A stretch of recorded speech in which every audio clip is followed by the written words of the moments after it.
2 days ago, security researchers at Wiz disclosed the secret SAS token that was shared publicly in one of Microsoft's public code repositories actually had much wider access than the intention of the token's original creator. And in fact, it exposed terabytes of sensitive information that included private messages between Microsoft employees in their Teams channels, secrets, keys, passwords, and other very sensitive data.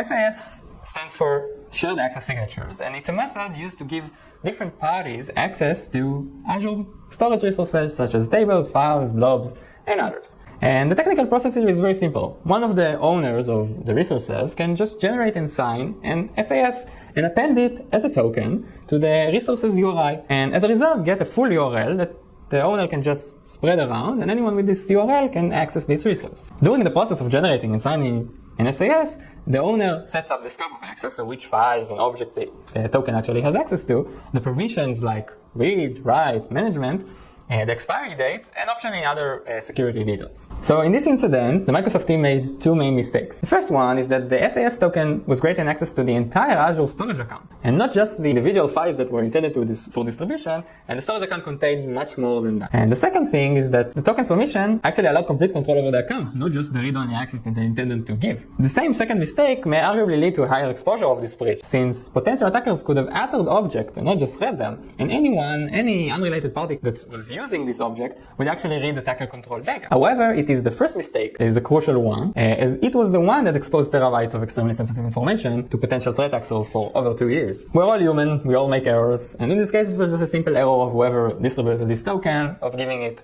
much wider access than they intended to. And I have two ideas of how to avoid this specific incident.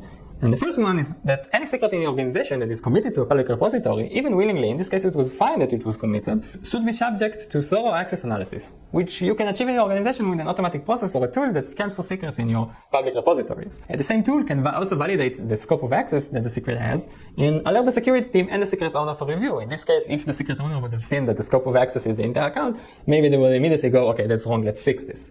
The second idea comes from the knowledge that managing access to resources within cloud services is a very delicate subject. IAM permission analysis that identifies who has access to what is a difficult problem to solve in the cloud security systems. Everyone knows that. In recent years, we actually see a large portion of R&D focus being given to human identities inside these cloud services, and making sure each individual in the organization has access to only what they need to perform the job at the right time. However, recent breaches, and this one in particular, really highlight the importance of handling the same security guardrails also for non-human identities, such as the Azure SAS tokens. In this breach, a tool designed to secure non-human identities could have alerted on the excessive permissions granted to the SAS token, and potentially would also prevent the catastrophic consequences of this breach.